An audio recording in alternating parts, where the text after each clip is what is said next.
दोस्तों, स्वागत है आप सभी का सिविल वाला के यूट्यूब चैनल पर। आज की क्लास में हम लोग उत्तर प्रदेश बजट के बारे में देखेंगे। आई होप आप सभी लोगों की तैयारी एकदम बढ़िया से चल रही है। अगर नहीं चल रही है अभी भी तो उसे चलाइए, क्योंकि अब ज़्यादा समय नहीं बचा है। देखिए, आज की क्लास में हम लोग यूपी का जो बजट है 2024-25 का, उसके बारे में डिस्कस करेंगे। किस स्कीम को कितना एलोकेशन हुआ है, कौन सी नई स्कीम्स को इंक्लूड किया गया है, और एग्जाम पॉइंट ऑफ व्यू से जितने भी इंपॉर्टेंट चीज़ें हैं उन सभी को हम डिटेल से डिस्कस करते हुए देखेंगे। आपको तो पता ही होगा कि हमारी गवर्नमेंट जो है उत्तर प्रदेश को सर्वोत्तम प्रदेश बनाने के लिए सभी संभव प्रयास कर रही है। देखिए, अगर आपने यूनियन बजट की क्लास पिछली देखी होगी तो आपको पता होगा कि बजट किसके द्वारा प्रेजेंट किया जाता है। तो बजट यूनियन हो या फिर स्टेट का, वो फाइनेंस मिनिस्टर के द्वारा प्रेजेंट किया जाता है। तो यूपी के फाइनेंस मिनिस्टर कौन है? सुरेश कुमार खन्ना जी। यूपी के फाइनेंस मिनिस्टर सुरेश कुमार खन्ना जी हैं। उनके द्वारा 2024-25 का उत्तर प्रदेश का बजट प्रेजेंट किया गया है। तो ये उनका 5वां बजट था। कौन सा? 5वां बजट था। और जो स्टेट का बजट होता है वो किस आर्टिकल के तहत आता है? आर्टिकल 202 के तहत। जो उत्तर प्रदेश का 2024-25 का बजट है उसमें बात की गई है लोक मंगल बजट से जन कल्याण का संकल्प। इसका तात्पर्य क्या हुआ, अर्थात मतलब क्या हुआ इसका? तो लोक मंगल, ऐसा बजट जिससे सभी का मंगल हो। जन कल्याण का संकल्प, किसके संकल्प के लिए? जन कल्याण, अर्थात सभी के कल्याण के लिए। ऐसा बजट जिससे सभी का मंगल हो। और क्या संकल्प लेते हैं? जिससे सभी का कल्याण हो। ऐसा संकल्प लेते हुए और सभी के मंगल हो, ऐसे बजट पेश किया गया है। देखते हैं बजट का साइज कितना है। बजट एस्टिमेट तो 7.36 लाख करोड़ रुपए का बजट का साइज है। और पिछला ईयर का जो बजट था उससे कितनी ग्रोथ हुई है? 6.7% की ग्रोथ देखी गई है। रेवेन्यू एक्सपेंडिचर जो है वो 5.33 लाख करोड़ रुपए का है। कैपिटल एक्सपेंडिचर, पूंजीगत व्यय 2.04 लाख करोड़ रुपए का। और कैपिटल आउटले, पूंजीगत परिव्यय, वो कितना है? 1.55 लाख करोड़ रुपए का। आइए देखते हैं रिसीट्स कितनी है, प्राप्तियां। तो जो टोटल रिसीट्स हैं वो 7.21 लाख करोड़ रुपए का है। कितने का टोटल रिसीट्स? 7.21 का। रेवेन्यू रिसीट्स कितनी है? 6.07 लाख करोड़ रुपए का। और जो कैपिटल रिसीट्स हैं, पूंजीगत प्राप्तियां, 1.14 लाख करोड़ रुपए का है। और स्टेट का जो खुद का टैक्स रेवेन्यू है, राज्य की अपनी प्राप्तियां जो भी हैं, वो 2.70 लाख करोड़ रुपए का है। देखिए, 2024-25 का जो बजट है ये अभी तक का सबसे बड़ा बजट है। पिछले ईयर के कंपैरिजन में जितने भी बजट प्रेजेंट किए गए थे उनके तुलना में 2024-25 का बजट सबसे बड़ा बजट है, अर्थात बजट का साइज। और इस बार के बजट में कितने रुपए की नई स्कीम्स को इंक्लूड किया गया है? तो 24,863.57 करोड़ रुपए की नई स्कीम्स को इंक्लूड किया गया, शामिल किया गया है। आइए देखते हैं कि रुपया सबसे ज़्यादा आता कहाँ से है और गवर्नमेंट खर्च कहाँ पे करती है। तो देखिए, स्टेट का जो अपना टैक्स रेवेन्यू होता है, सरकार का अपना कर राजस्व जो होता है, वहाँ पे सरकार को सबसे ज़्यादा आता है, गवर्नमेंट को 37.1%। और जो केंद्रीय कर अंतरण, सेंट्रल टैक्स ट्रांसफ़र जो होता है वहाँ 30%। सार्वजनिक ऋण प्राप्तियाँ से कितना आता है? 15.3%। केंद्रीय अनुदान सहायता से 12.9%। और जो नॉन टैक्स रेवेन्यू होता है वो 3.4% यहाँ से आता है। और जो पब्लिक अकाउंट्स रिसीट्स होती हैं ये टोटल नेट में वो 0.8%। और ऋण एवं अग्रिम की वसूली 0.5%। तो ये जितने भी हाईलाइट किए हुए हैं ये टॉप 5 हैं। आप इनको ध्यान दीजिएगा, ये एग्जाम में यहाँ से पूछे जाते हैं। आइए देखते हैं कि गवर्नमेंट सबसे ज़्यादा रुपया खर्च कहाँ पर करती है। देखिए, गवर्नमेंट सबसे ज़्यादा रुपए कैपिटल एक्सपेंडिचर पर खर्च करती है। कितना? 21%। कितना? 21%। और वेतन सरकारी कर्मचारी पर कितना? 12.8%। अदर एक्सपेंडिचर जो होता है वहाँ पर 12.7%।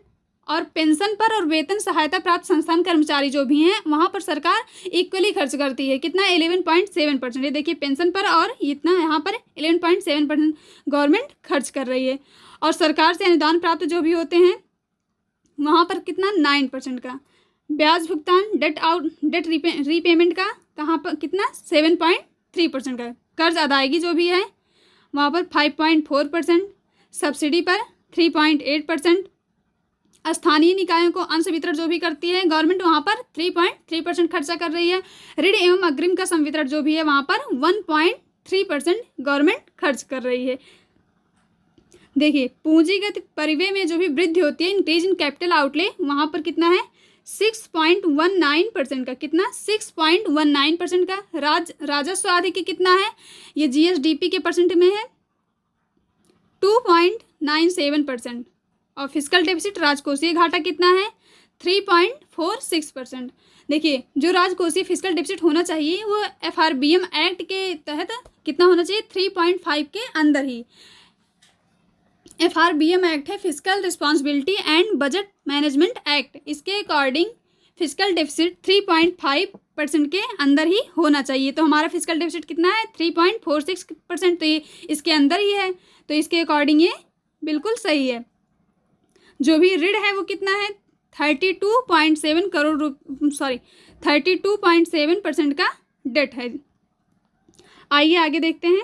देखिए अब बजट में कुछ नई योजनाओं को शामिल किया गया है या पुरानी योजनाओं को कितना एलोकेशन हुआ है उन सभी को हम देखते हैं।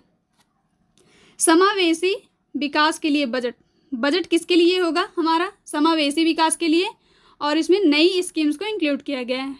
देखिए सबसे पहले क्या है युवा रोजगार सृजन एवं महिला सशक्तिकरण, तो किसके लिए ध्यान दिया जाएगा युवा पर रोजगार, जो रोजगार मतलब उत्पन्न करने के लिए उस क्षेत्र में, और महिला सशक्तिकरण वुमेन एम्पावरमेंट के लिए। जो यूनियन बजट था उसमें भी फार्मर्स पर, यूथ पर, वीमेन पर खर्च ध्यान दिया जा रहा था, उसमें भी 4 सेक्टर्स थे जिन पर ध्यान दिया जा रहा था। किस पर,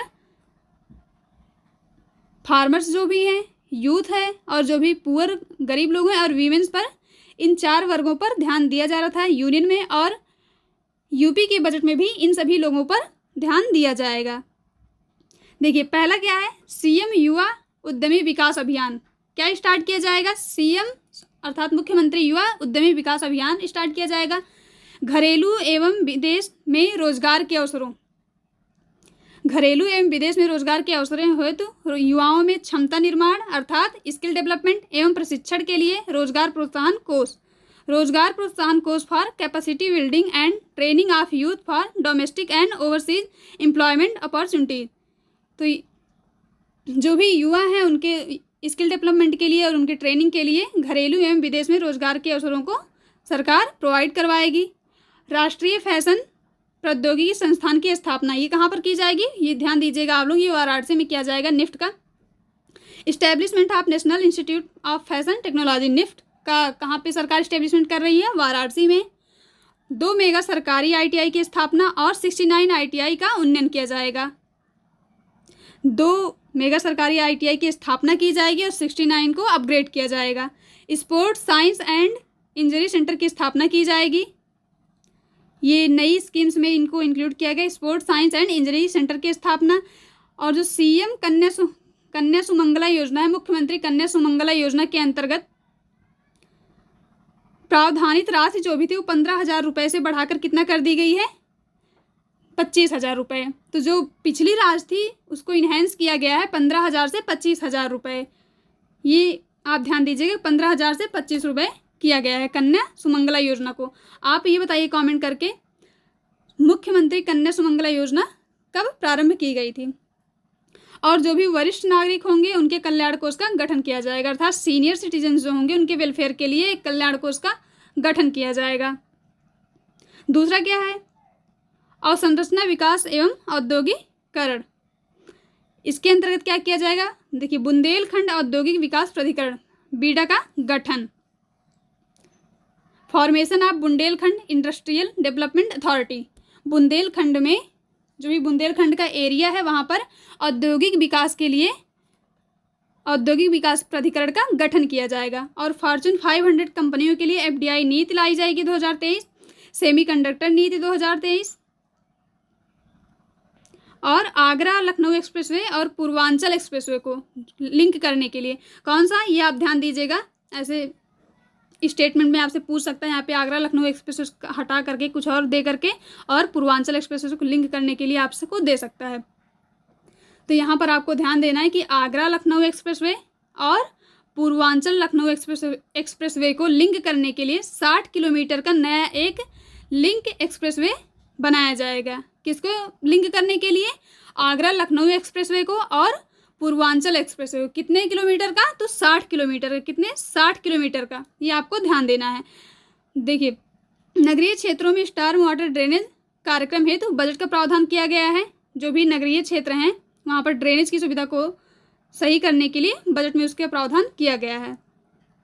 रिसर्च एंड इनोवेशन के बारे में गवर्नमेंट देखिए क्या कर रही है। सरकारी विभागों में AI और ML और अत्याधुनिक तकनीक का उपयोग करेगी। किसका? आर्टिफिशियल इंटेलिजेंस और मशीन लर्निंग का उपयोग करेगी। कहाँ पर? सरकारी विभागों में। AI सेंटर उत्कृष्टता केंद्र की स्थापना की जाएगी। किसकी? AI सेंटर की और सेंटर ऑफ एक्सीलेंस की स्थापना की जाएगी।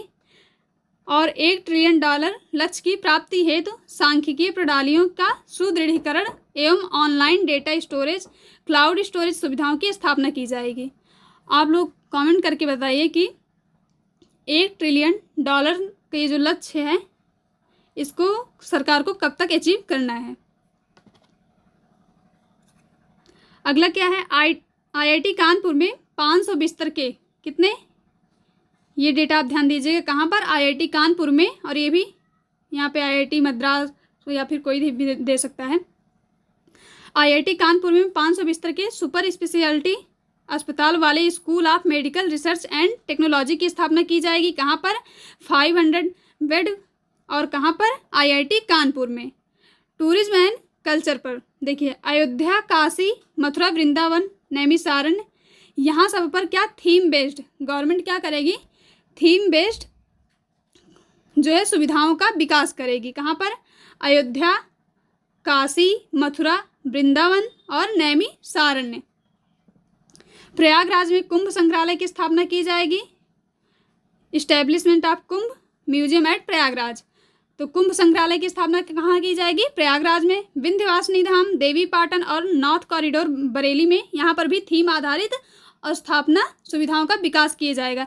ये आप नॉर्थ कॉरिडोर को ध्यान दीजिएगा। कहाँ पे है? बरेली में है। जैसे यूपी के CM जो है वो कौन से संप्रदाय के हैं? तो नाथ संप्रदाय के हैं। और नाथ वो कहाँ से बिलोंग करते हैं? गोरखपुर। तो आप ये ध्यान दीजिएगा, अगर नॉर्थ कॉरिडोर कहे तो बरेली आपको टिक करना है, ना कि गोरखपुर। देखिए, कृषि एवं संबद्ध क्षेत्र जो भी एग्रीकल्चर से रिलेटेड सेक्टर्स हैं वहाँ पर क्या करें? CM खेत सुरक्षा योजना, मुख्यमंत्री खेत सुरक्षा योजना के तहत प्रावधान किया जाएगा। राज्य कृषि विकास योजनाओं पर ध्यान दिया जाएगा। निजी ट्यूबवेल हेतु बिजली की दरों में 100% सब्सिडी। गवर्नमेंट जो है, जो प्राइवेट ट्यूबवेल्स होंगे उन पर 100% पावर टैरिफ सब्सिडी प्रोवाइड करवाएगी। और गन्ने के राज्य परामर्श मूल्य में 20 रुपये प्रति क्विंटल की बढ़ोतरी की जाएगी। कितनी इंक्रीमेंट किया जाएगा? 20 रुपये पर क्विंटल। किसमें? शुगर केन में, अर्थात गन्ने में। मुख्यमंत्री लघु सिंचाई योजना, इस पर प्रावधान किया जाएगा। Organic culture lab, tissue lab एवं कृषि पर्यटन केंद्र की भी स्थापना की जाएगी। फिर देखिए, आइए कुछ प्रमुख विभागों को आवंटन किया गया, उनको देखते हैं किस डिपार्टमेंट्स को कितना एलोकेशन हुआ है। देखिए, यहाँ पर जितने भी डेटा दिया हुआ है वो करोड़ रुपये में है। तो देखिए, प्राथमिक शिक्षा पर, प्राइमरी एजुकेशन पर कितना हुआ है? प्राइमरी एजुकेशन पर सबसे ज़्यादा हुआ है 76,035 करोड़ रुपये। ये सभी जितने डेटा हैं आप ध्यान दीजिएगा, ये करोड़ रुपये में दिए हुए हैं। एनर्जी पर कितना हुआ है? तो 57,071 रुपये। पुलिस डिपार्टमेंट में 39,516। और जो भी पब्लिक वर्क्स डिपार्टमेंट में है, लोक निर्माण विभाग, उन पर कितना किया गया है? 34,858 का रुपये का प्रावधान किया गया है। स्वास्थ्य एवं परिवार कल्याण, medical health and family welfare में कितना किया गया है? 27,086 करोड़ रुपये का। नगर विकास अर्बन डेवलपमेंट में कितना किया गया है? 25,698 करोड़ रुपये का आवंटन किया गया है। ये अर्बन में है और ये रूरल में 25,409। ये देखिएगा आप, जो भी नगरीय विकास है ग्रामीण, नगर में ज़्यादा है, बस थोड़ा ही ज़्यादा है, ग्रामीण में कम है। तो इसको आप ध्यान दीजिएगा कि नगर में ज़्यादा है, देखिए इसको आप ऐसे कनेक्ट कर सकते हैं कि नगर में जो भी शहर रहते हैं वहाँ पे ज़्यादा विकास हुआ रहता है, तो नगर में ज़्यादा एलोकेशन हुआ है और गांव में कम हुआ है। नमामि गंगे एवं ग्रामीण जल आपूर्ति में कितना हुआ? 25,110 करोड़ रुपये। ये आप लोग कमेंट करके बताइए कि नमामि गंगे स्कीम जो है वो कब लॉन्च की गई थी। पंचायती राज पर कितना गवर्नमेंट एलोकेशन हुआ है, किया है गवर्नमेंट ने? 21,197 करोड़ रुपये का। और जो भी भारी एवं मध्यम उद्योग हैं उन पर 21,054 रुपये का आवंटन किया गया है। और यहाँ पे देखते हैं कुछ स्कीम्स का एलोकेशन कितना हुआ है, ये भी करोड़ रुपये में। देखिए सर्व शिक्षा अभियान, किस पर? सर्व शिक्षा अभियान पर कितना हुआ है? 21,310 करोड़ रुपये का एलोकेशन हुआ है। और जल जीवन मिशन पर कितना हुआ है? 22,000। और जो भी पेंशन है सोशल सेक्टर की पेंशन में 12,620 करोड़ रुपये का। मनरेगा के लिए कितना हुआ है? 5,060 करोड़ रुपये का। ये आप ध्यान दीजिएगा मनरेगा का, जल जीवन मिशन का, इससे क्वेश्चन एग्जाम में पूछे जाते हैं। राष्ट्रीय ग्रामीण आजीविका mission, national rural livelihood mission के लिए कितना किया गया है? 3,695 करोड़ रुपये का। प्रधानमंत्री ग्राम्य सड़क योजना के लिए कितना किया गया है? 3,668 करोड़ रुपये का। और जो पीएम आवास योजना है ये ग्रामीण और शहरी ये दोनों अलग अलग होंगे, तो ग्रामीण में कितना किया गया है? 2,441 करोड़ रुपये का। और देखिए यहाँ पे अर्बन में कितना किया गया है? 3,948 करोड़ रुपये। देखिए अभी जो यहाँ पे ऊपर आपने देखा ये डेवलपमेंट में जो है अर्बन को ज़्यादा किया जा रहा है और ग्रामीण को कम। ये ध्यान देना है आपको। विकास कहाँ पे ज़्यादा हो रहा है? शहरों में हो रहा है, तो शहर को ऐसे आपको सिर्फ कनेक्ट करना है। विकास शहरों में हो रहा है तो जो है डेवलपमेंट में गवर्नमेंट शहरों पे ज़्यादा खर्च कर रही है, गाँवों में कम, ग्रामीण एरिया में कम। और लेकिन अगर आवास योजना में देखा जाए तो आवास योजना में भी गवर्नमेंट अर्बन एरियाज में ज़्यादा कर रही है और ग्रामीण क्षेत्र में कम। ये देखिए अर्बन एरिया में 3,948 करोड़ रुपये का और ग्रामीण में 2,441 करोड़ रुपये का। स्वच्छ भारत मिशन के लिए ग्रामीण में कितना कर रही है गवर्नमेंट? 4,867 करोड़ रुपये का। और अर्बन के लिए स्वच्छ भारत मिशन अर्बन के लिए शहरी में कितना कर रही है? 2,708 करोड़ रुपये का। अब यहाँ देखिए ये यहाँ पे गवर्नमेंट कम कर रही है। अगर विकास में और पीएम आवास योजना में गवर्नमेंट अर्बन एरिया में ज़्यादा कर रही है और ग्रामीण क्षेत्र में कम। लेकिन अगर स्वच्छ भारत मिशन की देखा जाए तो अर्बन एरिया में कम कर रही है और ग्रामीण एरिया में ज़्यादा। समेकित बाल विकास योजना इंटीग्रेटेड चाइल्ड डेवलपमेंट स्कीम में कितना कर रही है गवर्नमेंट? 5,129 करोड़ रुपये का। अमृत 2.0 जो है उस पर कर रही है 4,500 करोड़ रुपये का। और देखिए बजट में कुछ इनिशिएटिव्स स्टार्ट किए गए हैं, नहीं उनको देखते क्या है ग्रीन बजट। देखिए जो 26वां संयुक्त राष्ट्र जलवायु परिवर्तन शिखर सम्मेलन ग्लासगो में हुआ, उसमें प्रधानमंत्री द्वारा पंचामृत कार्यकलाप हेतु भारत की प्रतिबद्धता का संकल्प किया गया। किसका? पंचामृत कार्यकलाप हेतु भारत की प्रतिबद्धता का संकल्प किया गया। किसमें? 26th United nation climate change summit में। कहाँ पे? ग्लासगो में। और क्या किया पीएम ने? क्या कमिटमेंट किया? पंचामृत एक्शंस इन इंडिया। देखिए बजटीय अनुमान की ग्रीन टैगिंग करने वाला भारत का पहला राज्य यूपी जो है बजटीय अनुमान की ग्रीन टैगिंग करने वाला भारत का फर्स्ट स्टेट बन गया है। कौन? यूपी। ये ध्यान देना है आपको। यूपी जो है बजटीय अनुमान की ग्रीन टैगिंग करने वाला भारत का पहला स्टेट बन गया है। देखिए पर्यावरण अनुकूल वित्तीय नीतियों का निर्धारण, इसमें कुछ प्रावधान किए गए हैं। इसमें क्या किया गया है? सतत विकास के लक्ष्यों को प्राप्त करना। किसको? सतत विकास के लक्ष्यों को प्राप्त करना। कितने सतत विकास लक्ष्य हैं आपको पता ही होगा, कब तक अचीव करना है। पर्यावरण पर्यावरण उन्मुखी नीतियों का निर्धारण करना, स्वच्छ पर्यावरण एवं प्राकृतिक संसाधनों के संरक्षण पर बल देना। किस पर? Conservation of clean environment and natural resources. अगला है स्थिति सुधारक पर्यावरण की सुनिश्चितीकरण। इन 4 चीज़ों पर, पर्यावरण अनुकूल नीतियों को निर्धारण करने के लिए 4 चीज़ों पर ध्यान दिया जाएगा। पहला क्या है? सतत विकास के लक्ष्यों को प्राप्त करना। दूसरा, पर्यावरण उन्मुखी नीतियों का निर्धारण करना, स्वच्छ पर्यावरण एवं प्राकृतिक संसाधनों के संरक्षण पर बल देना। और चौथा क्या है? स्थिति स्थापक पर्यावरण के सुनिश्चितीकरण। देखिए कुछ यहाँ पे प्राथमिकता वाले क्षेत्र हैं, आइए उनको देखते हैं। ये सोशल में है। जैसे देखिए, गरीबी उन्मूलन के लिए यूपी में 5 करोड़ से अधिक लोगों को गरीबी से बाहर निकाला गया। किसमें? कितने लोगों को? यूपी में गरीबी से कितने लोगों को बाहर निकाला गया? तो 5 करोड़ लोगों को। कितने? 5 करोड़ लोगों को। 5 करोड़ लोगों को, जिसमें महिलाओं, युवाओं और किसानों को सशक्त बनाने पर विशेष बल दिया जाएगा। किनको सशक्त बनाने के लिए? महिलाओं, युवाओं और किसानों को, वीमेन्स, यूथ एंड फार्मर्स को एम्पावर करने के लिए इस पर विशेष बल दिया जाएगा।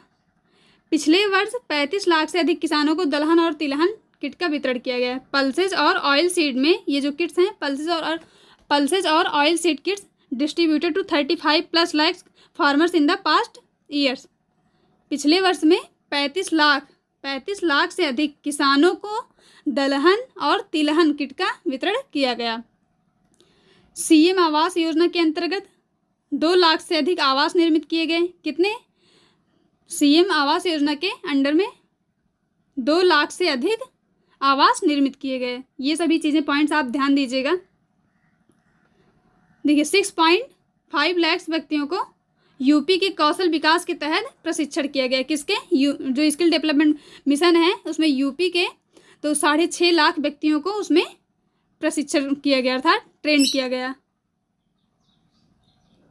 कन्या सुमंगला योजना सीएम की फ्लैगशिप योजना के अंतर्गत 17.8 बेटियां लाभान्वित हैं। इससे कितने लोग, मतलब कितनी गर्ल्स को बेनिफिट हुआ? तो 17.8 लाख, 17.8 लाख गर्ल्स को इससे बेनिफिट हुआ। किससे? कन्या सुमंगला योजना से। एक जनपद एक मेडिकल कॉलेज, अर्थात 1 डिस्ट्रिक्ट 1 मेडिकल कॉलेज स्कीम के अंतर्गत 45 जिलों में, कितने? 45 डिस्ट्रिक्ट्स में और 66 मेडिकल कॉलेज की स्थापना। कितने? 45 जिलों में 66 मेडिकल कॉलेज की स्थापना की गई। किसके तहत? 1 डिस्ट्रिक्ट 1 मेडिकल कॉलेज स्कीम्स के अंडर में। सोलर रूफटॉप और स्थापना की क्षमता में 4 गुना वृद्धि। किसमें? Solar rooftop capacity increased 4 times. जो भी सोलर रूफटॉप स्थापना थी उसकी कैपेसिटी अर्थात क्षमता में 4 गुना वृद्धि की गई है। हरित कवरेज बढ़ाने के लिए 1 वर्ष में 36 करोड़ से अधिक वृक्षारोपण किया गया है यूपी के द्वारा। ये यूपी गवर्नमेंट के द्वारा 36 करोड़ से अधिक प्लांटेशन किया गया है।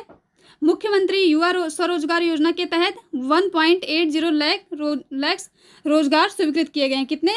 1.80 लाख रोजगार अप्रूव्ड अंडर सीएम युवा स्वरोजगार योजना। देखिए उद्यम के अंतर्गत पंजीकृत एमएसएमई की संख्या। एमएसएमई डे कब मनाया जाता है ये आप लोग बताइएगा। चलिए मैं ही बता देती हूँ। तो ये 27 जून को मनाया जाता है। कब मनाया जाता है एमएसएमई डे? 27 जून को मनाया जाता है। देखिए एमएसएमई की संख्या में उद्यम में 22 लाख से अधिक एमएसएमई का पंजीकरण सुगम प्रक्रिया का परिचायक, अर्थात 22 लाख से अधिक एमएसएमई का पंजीकरण को और भी आसान बनाया गया है। आइए देखते हैं कुछ इंडेक्स में उसमें यूपी की रैंकिंग। निर्यात तत्पर सूचकांक में यूपी की रैंकिंग क्या हुई है? देखिए 2019 में 11th रैंकिंग थी यूपी की, लेकिन 2022 में 7th पे आ गई। तो इसमें सुधार हुआ है। क्या हुआ है? सुधार हुआ है। लीड्स इंडेक्स में 2019 में 13th पे था, 2022 में 6th पर आ गया। कितने पर? 6th पे। इसमें भी सुधार हुआ है यूपी की रैंकिंग में। माल निर्यात में 2019 में 11th रैंकिंग थी, 2022 में 7th। इसमें भी इम्प्रूवमेंट हुआ है। अब देखिए सामाजिक कुछ सोशल आउटकम्स हैं उसमें देखते हैं। प्रधानमंत्री आवास योजना के अंतर्गत निर्मित आवास में यूपी की, मतलब यूपी में कितना हुआ है? देखिए 2017 में कितने थे? 5.68 लाख आवास थे, लेकिन 2023 में कितना हो गया है बढ़कर? 47.82 लाख हाउस। इतने आवास को जो है प्रधानमंत्री आवास योजना के अंतर्गत निर्मित किया गया है। 2017 में इतना था, लेकिन 2023 में बढ़कर इतना हुआ है। महिला श्रम शक्ति की भागीदारी महिला श्रम शक्ति की भागीदारी, जो फीमेल लेबर फोर्स है उसका कितना पार्टिसिपेट हुआ है उसको देखें। 2018 में कितना था, 14.2%। कितना था, 14.2%। लेकिन 2023 में ये बढ़कर कितना हुआ है, इसमें भी इम्प्रूवमेंट हुआ है, तो 32.1%। कितना हुआ है, 32.1%। मेडिकल कॉलेज की स्थापना में संख्या में देखिए, 2017 में कितना था, 17। 2017 में 17 ही था, लेकिन 2023 में 23। 2017 में 17 था मेडिकल कॉलेज, लेकिन 2023 में इसकी संख्या बढ़कर कितनी हो गई है, 73। नल से पेयजल आपूर्ति का विस्तार, टैप वाटर सप्लाई कवरेज 2017 में कितना था, 2%। लेकिन 2023 में देखिए कितना ज़्यादा इंप्रूवमेंट हुआ है, 72.07% की वृद्धि हुई है यहाँ पर। राइज इन टूरिस्ट 2017 में कितने थे, ये करोड़ में यहाँ पे ध्यान दीजिएगा, 23.7 करोड़ थे पर्यटकों की संख्या, लेकिन 2023 में कितना बढ़ गया है, 32 करोड़। और संरचना परिणाम देखते हैं यहाँ पे कुछ, देखिए एक्सप्रेसवे की लंबाई, लेंथ ऑफ एक्सप्रेसवेज, ये देखिए ये किलोमीटर्स में है, यहाँ पर जो भी दिए गए हैं ये किलोमीटर्स में है। 2017 में कितना था, 491 किलोमीटर, लेकिन ये 2022 में कितना हो गया, 1314 किलोमीटर्स में, 1314 किलोमीटर्स में ये इतना इम्प्रूवमेंट हुआ है, मतलब बढ़ा है। एयरपोर्ट्स की संख्या, नंबर ऑफ एयरपोर्ट्स 2017 में कितने थे, 4 एयरपोर्ट थे, लेकिन 2022 में उत्तर प्रदेश में अब तक कितने हैं, 19। 2022 के अकॉर्डिंग देखा जाए तो 19 है एयरपोर्ट्स की संख्या। 2017 में कितने थे, सिर्फ 4 थे, लेकिन 2022 में 19। मेट्रो रेल सिस्टम की लंबाई 2017 में, ये किलोमीटर्स में है ये भी, 2017 में कितना किलोमीटर था, 9.3 किलोमीटर, लेकिन 2023 में 108.4 किलोमीटर। और ये भी ध्यान दीजिएगा आप कि 2017 तक केवल 2 सिटीज़ में थे, कितने, 2 सिटीज़ में, लेकिन 2023 में बढ़कर कितनी सिटीज़ में हुआ है, 5 सिटीज़ में। विद्युत ऊर्जा की स्थापना क्षमता, इंस्टॉल्ड कैपेसिटी ऑफ पावर, ये मेगावाट में है। 2017 में कितने थे, ये 23,662 मेगावाट, लेकिन 2023 में बढ़कर कितना हुआ है, 29,912 मेगावाट। आइए देखते हैं कुछ एक नज़र में ये पूरा प्रमुख बजट प्रस्ताव, ये रुपए में है, जितना भी नीचे दिया गया करोड़ रुपए में है।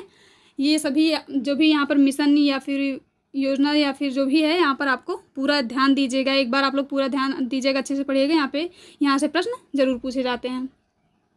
देखिए जल जीवन मिशन को कितना हुआ है, 22,000 करोड़ रुपए, कितने, 22,000 करोड़ रुपए हुआ है। पीएम आवास योजना ग्रामीण में कितना हुआ है, ये 2,441 करोड़ रुपए का, और शहरी में कितना हुआ है, 3,948 करोड़ रुपए।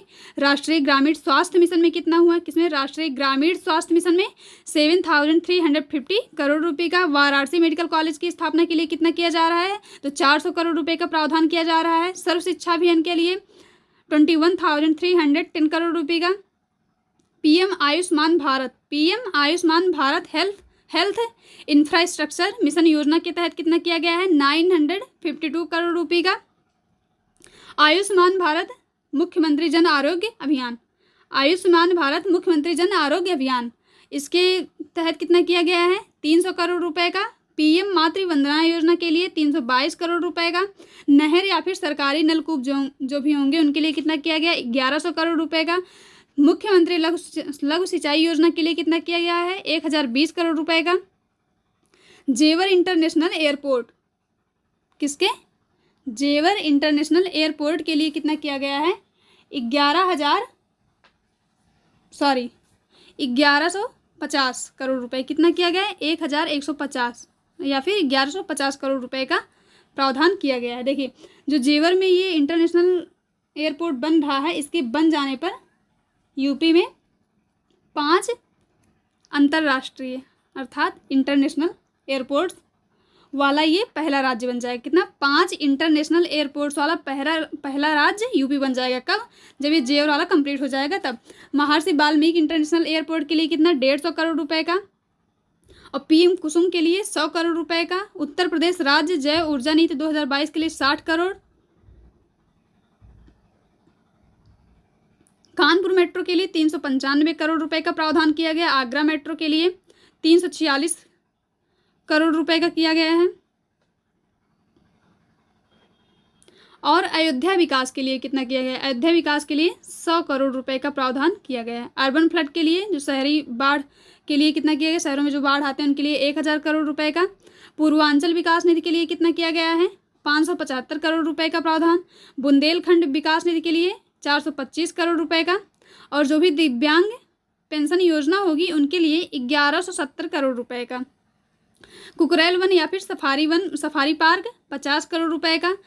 मुख्यमंत्री सामूहिक विवाह योजना के लिए 600 करोड़ रुपए का प्रावधान किया गया। महाकुंभ 2025 के विविध कार्य के लिए कितना किया गया है? महाकुंभ कब लगेगा? 2025 में। और महाकुंभ के लिए स्थापना कहाँ की जा रही है? तो प्रयागराज में। कुंभ म्यूजियम की स्थापना कहाँ पे की जा रही है? प्रयागराज में। ये आपको ध्यान देना। तो कुंभ 2025 के विविध कार्य के लिए कितना? 100 करोड़ रुपए का प्रावधान किया गया है। अंतर्राष्ट्रीय रामायण एवं वैदिक शोध संस्थान अयोध्या के लिए कितना? 10 करोड़ रुपए का। निषाद राजगृह सांस्कृतिक केंद्र श्रृंगेरपुर की स्थापना के लिए कितना? 14.68 करोड़ रुपए का। हरिहर में संगीत महाविद्यालय, हरिहर कहाँ पे है? आजमगढ़ में। संगीत महाविद्यालय के लिए कितना है? 11.79 करोड़ रुपए का। महर्षि वाल्मीकि सांस्कृतिक केंद्र चित्रकूट के लिए कितना? 10.53 करोड़ रुपए का। ये आप ध्यान दीजिएगा। देखिए, जैसे अयोध्या में महर्षि वाल्मीकि एयरपोर्ट, वो नाम चेंज हुआ, तो ये महर्षि वाल्मीकि सांस्कृतिक केंद्र की स्थापना चित्रकूट में की जा रही, ना कि अयोध्या में। ये आपको ध्यान देना है, यहाँ पे कंफ्यूजिंग हो सकता है। तो ये महर्षि वाल्मीकि सांस्कृतिक केंद्र चित्रकूट होगा, ना कि अयोध्या। डिजिटल लाइब्रेरी के लिए कितना किया गया है? 300 करोड़ रुपए। पीएम मत्स्य संपदा योजना 310 करोड़ रुपए का प्रावधान किया गया है। गोरखपुर और भदोही में, कहाँ पे? गोरखपुर, ये भी जो डिस्ट्रिक्ट के नेम आ रहे हैं आप इनको ध्यान दीजिएगा कि पशु चिकित्सा महाविद्यालय की स्थापना कहाँ की जाएगी? 4 ऑप्शन दे दिया जाएगा, पूछ लिया जाएगा इनमें से कौन सा है। तो गोरखपुर और भदोही में, कहाँ पे? गोरखपुर और भदोही में पशु चिकित्सा महाविद्यालय की स्थापना की जाएगी। कितने करोड़ रुपए का प्रावधान किया गया है? 100 करोड़ रुपए का। और नंद बाबा दुग्ध मिशन स्कीम के लिए 74 करोड़ 21 लाख रुपए का। यूपी दुग्ध उत्पाद प्रोत्साहन नीति में 25 करोड़ रुपए का। महात्मा बुद्ध कृषि एवं प्रौद्योगिक विश्वविद्यालय की स्थापना कुशीनगर, कितना? 100 करोड़ रुपए का। एक्सप्रेस वे या नेशनल हाईवे के साथ औद्योगिक नोड्स की कनेक्टिविटी के लिए कितना? 500 करोड़ रुपए। और ये जो औद्योगिक नोड्स की कनेक्टिविटी है वो लखनऊ, आगरा एवं पूर्वांचल, क्या है? लखनऊ, आगरा एवं पूर्वांचल। ध्यान दीजिएगा, इसके लिए अभी आपने ऊपर पढ़ा कि लखनऊ, आगरा एवं पूर्वांचल एक्सप्रेस वे को कनेक्ट करने के लिए कितने, एक लिंक जो है एक निर्माण किया जाएगा, कितने किलोमीटर का? एक लिंक एक्सप्रेस वे का निर्माण किया जाएगा। कितने? तो वो 60 किलोमीटर का है। ये भी आप ध्यान दीजिएगा। देखिए, बेरोजगारी दर, अनएम्प्लॉयमेंट रेट कितनी है यूपी में? 2.4% अर्थात। और 6 करोड़ व्यक्ति गरीबी से बाहर निकाले गए हैं। कितने? 6 करोड़ व्यक्ति गरीबी से बाहर निकाले गए हैं। डार्क जोन में नलकूप लगाने पर प्रतिबंध हटा लिया गया। देखिए, पहले जो भी डार्क जोन थे वहाँ पर ट्यूबवेल्स के इस्टेब्लिशमेंट के लिए, इंस्टॉल करने के लिए बैन था, लेकिन अब वो बैन हटा लिया गया है। आइए देखते हैं यूपी की रैंकिंग किस स्कीम में कितना है। देखिए, पीएम सुरक्षा बीमा योजना, पीएम सुरक्षा बीमा योजना जो है इसमें यूपी की रैंकिंग पहली है। यूपी पहले स्थान पर है पीएम सुरक्षा बीमा योजना में। अब प्रधानमंत्री अटल पेंशन योजना में भी यूपी पहले रैंकिंग पर है। पीएम जीवन ज्योति बीमा योजना उसमें सेकेंड रैंकिंग पर है। ये जैसे बीमा 2 जगह हैं तो आप ऐसे रिलेट कर सकते हैं। देखिए, पीएम सुरक्षा बीमा योजना पहले पर, लेकिन पीएम जीवन ज्योति बीमा योजना, तो देखिए ज्योति कहाँ से मिलती है हमें? आँखों से। तो आँखें हमारी कितनी हैं? 2 हैं। तो प्रधानमंत्री जीवन ज्योति बीमा योजना में यूपी की सेकेंड रैंकिंग है। पीएम मुद्रा योजना में पहले पर है। पीएम जनधन योजना में भी पहले पर है। पीएम स्वनिधि योजना में भी पहले पर है। और डीबीटी परफॉर्मेंस में सेकेंड रैंकिंग है। डीबीटी परफॉर्मेंस में ध्यान दीजिएगा, ये यूपी की सेकंड रैंकिंग है। ईज ऑफ डूइंग में भी सेकंड रैंकिंग, लेकिन पहले 14th रैंक पे थे। देखिए, काफ़ी अच्छा इंप्रूवमेंट हुआ है यहाँ पर कि पहले 14 था लेकिन अब सेकंड रैंकिंग है। और ई श्रम पोर्टल पर श्रमिकों के रजिस्ट्रेशन के मामले में, in case of registration of workers on e Shram portal में यहाँ पर भी फर्स्ट है। कौशल विकास नीति को लागू करने वाला यूपी पहला राज्य। UP became the first state to implement सब स्किल डेवलपमेंट पॉलिसी। कौशल विकास नीति को लागू करने वाला यूपी प्रथम राज्य बन गया है। और पासपोर्ट जारी करने में यूपी थर्ड पर है। पहले पर फिर कौन है? पहले पर केरला है। पासपोर्ट जारी करने में यूपी थर्ड पर है और केरला पहले पर है। और कुछ चीज़ें ऐसे आप ये ध्यान दीजिएगा कि यूपी किस में है। अभी जैसे वृक्षारोपण मतलब प्लांटेशन के अंतर्गत, प्लांटेशन अभियान के अंतर्गत यूपी में कितने वृक्षों का पौधों का प्लांटेशन किया गया? तो 35 करोड़। कितने? 35 करोड़ पौधों का प्लांटेशन किया गया। एथेनॉल की आपूर्ति में यूपी फर्स्ट पर है। किसमें? एथेनॉल की आपूर्ति में यूपी प्रथम स्थान पर है। ग्रामीण स्वच्छ शौचालय निर्माण में यूपी फर्स्ट पर है। किसमें? ग्रामीण स्वच्छ शौचालय निर्माण में यूपी फर्स्ट पर है। और ये भी ध्यान दीजिएगा आप, गन्ना एवं चीनी, खाद्यान्न, आम, दुग्ध, तिलहन उत्पादन में भी यूपी देश में लगातार प्रथम स्थान पर है। किस पर? लगातार पहले स्थान पर रह रहा है। किसमें? गन्ना और चीनी में, खाद्यान्न में, आम, दुग्ध, तिलहन, इन सब में जो है मतलब शुगर केन में, खाद्यान्न में, आम में, दुग्ध मिल्क, तिलहन में, ऑयल में, इन सब में किसमें है? यूपी लगातार पहले स्थान पर है। और एथेनॉल में भी पहले स्थान पर है। और ईज ऑफ डूइंग बिजनेस में यूपी जो है यहाँ पर देखिए सेकंड रैंकिंग में है, लेकिन किसकी श्रेणी में? अचीवर्स की श्रेणी में। किसकी? अचीवर्स की श्रेणी में। और अगर सबसे पूछा जाए सबसे अधिक कॉलेज कहाँ हैं, तो सबसे अधिक कॉलेज यूपी में ही है। कहाँ पे हैं सबसे अधिक कॉलेज? यूपी में ही।